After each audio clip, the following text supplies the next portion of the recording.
Hi everyone, Cherie here from Ashima Living. I help busy, burnt out mums overcome anxiety and low mood naturally and without nasty side effects using clinical nutrition, herbal medicine, yoga and mindfulness. And today I want to talk about perimenopausal anxiety and depression. So the last few weeks I've been talking all about women's hormones and mental health. And yeah, this week I wanted to talk about perimenopause. I actually wanted to do this talk last Thursday, but I got sick with COVID. My whole household, my baby got sick with COVID. So yeah, wasn't a great week and I'm still recovering. So apologies if I sneeze or cough or have a bit of a raspy voice. But anyway, so perimenopausal anxiety and depression. This is actually a really huge issue for a lot of women. Exact estimates are unknown, but there was a really large study that looked at 40,000 perimenopausal women, and 60% of them reported anxiety or depression symptoms. So pretty big. If you happen to catch my talk on PMDD, which is premenstrual dysphoric disorder, you'll kind of see some similarities here, that what's happening is perimenopause is a big hormonal change. There's a lot of fluctuations. Estrogen starts to drop. The cycle can start getting out of whack. And for some women, it's not necessarily because the hormones are too low as such, but any fluctuation, some women are really sensitive to, and it can really affect their neurotransmitters.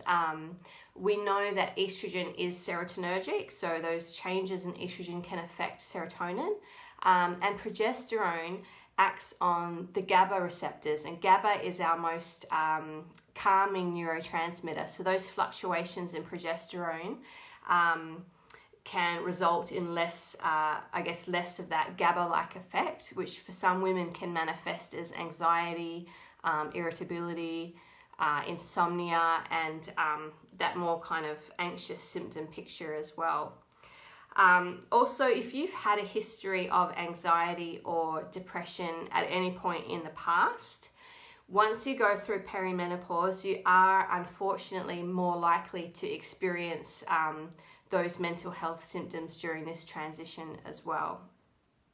So some of the symptoms, I'm sure you're aware of a lot of the general menopausal, perimenopausal symptoms, but from a more mental health perspective, insomnia is a big one.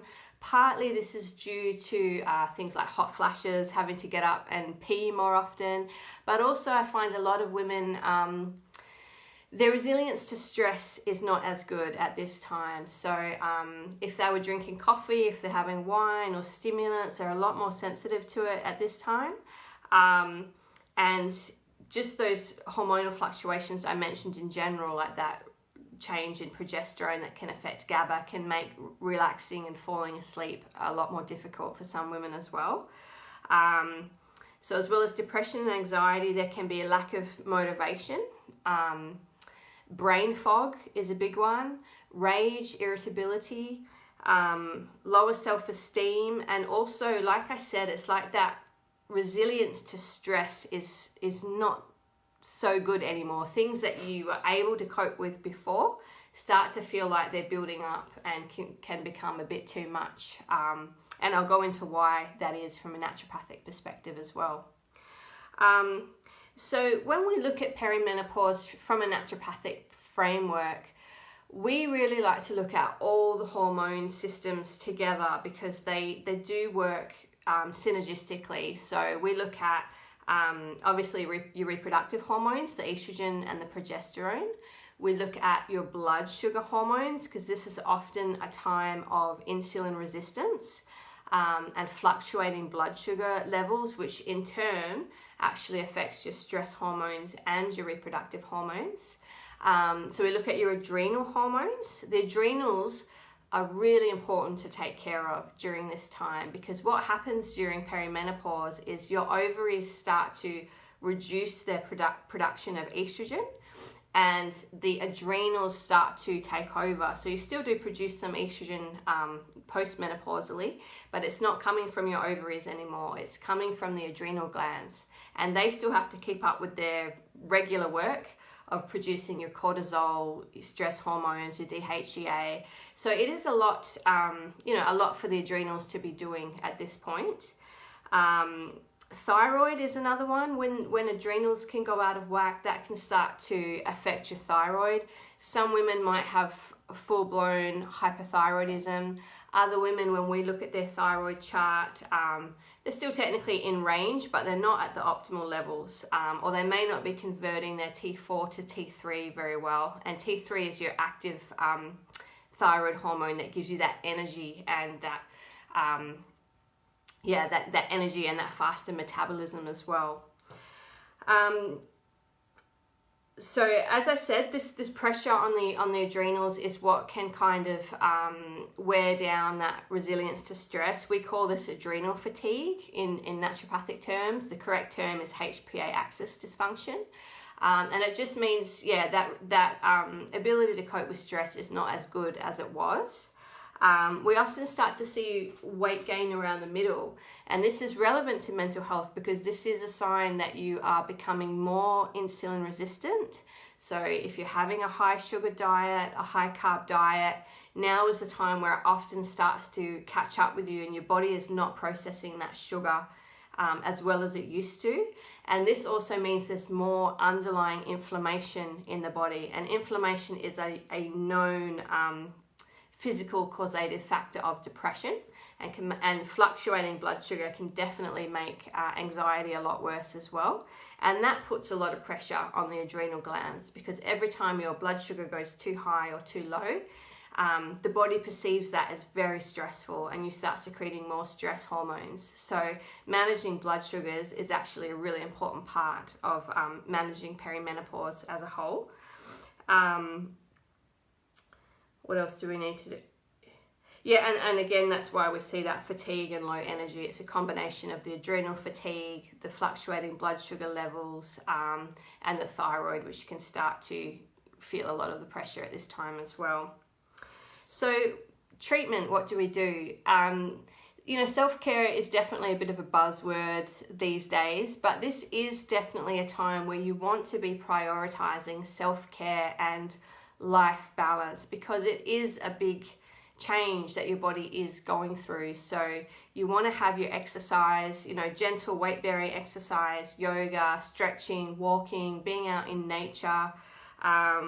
You want to be prioritizing sleep hygiene, making sure that you are having a sleep ritual in place to really help you unwind and have a good quality night's sleep. You want to prioritize going to bed early. Mindfulness is a great thing to do at this time. Having just a short mindful meditation practice, 10 or 20 minutes a day in the morning or before bed. Yoga, as I said, is great. This is a time when you probably want to avoid alcohol as much as possible. I see a lot of women around this time kind of relying on wine at nighttime to unwind, and unfortunately it really does just make all the symptoms worse and definitely make sleep worse. It might feel like you can relax and fall asleep better, but the quality of sleep is usually a lot worse, and you're usually waking up more and having a lighter sleep. So there are other ways you can relax.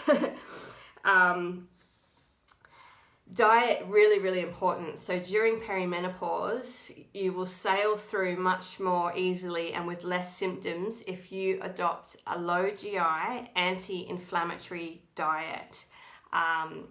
So I actually have a complete downloadable anti-anxiety diet that fits this criteria and would be great for perimenopause.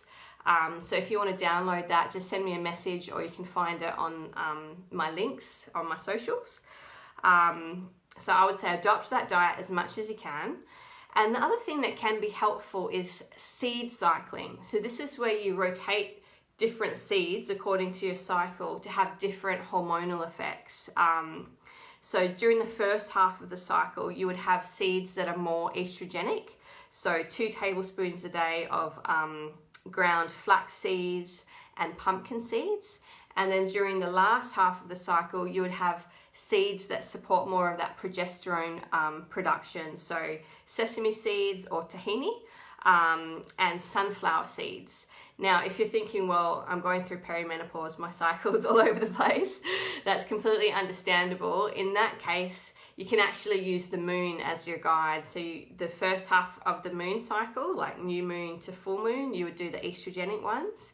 And then the last half of the moon cycle, you can use those progesterone seeds. And they have been shown to help like with these menopausal symptoms because of their hormonal effects. Herbal medicine is a really good one. So I would recommend seeing a naturopath or a medical herbalist because there is so much that herbs can do for women with hormones. And we can take a really holistic approach with the herbs. So we can put in herbs that do contain phytoestrogens. They will act like estrogen on the estrogen receptors to make that those fluctuations a bit more modulated. We have herbs that can work on the progesterone receptors. But we can also put in herbs like sedative nervines, for example. So if you're really feeling that anxiety and that stress, we can put things in just to calm you down, to help you sleep. We can put in adaptogenic herbs. So that adrenal support that I mentioned, that's so necessary. There are herbs that can actually help the adrenals rebuild that resilience to stress so that stress is not taking such a toll on the body. We can put in herbs to help blood sugar levels. There's even herbs that reduce sweating. There's even a herb that is indicated specifically for perimenopausal heart palpitations that works really, really well. So we can make a custom blend based on your unique symptoms that can be really helpful during this time as well. Lots of supplements that can help. We like to take a personalized approach. So it depends on you, your diet, your symptoms. But in general, I can say calcium and magnesium are really good ones that can help with the anxiety and the stress. B6 can be really, really helpful. Saffron is a good one for mood. That won't interfere if you happen to be on antidepressant medications. It won't interfere with those either. But in general, those mental health symptoms will improve when you address everything else, when you look at the blood sugar, the adrenals, and everything that I've been talking about. So it does require that holistic approach. Acupuncture as well is really, really helpful at this time.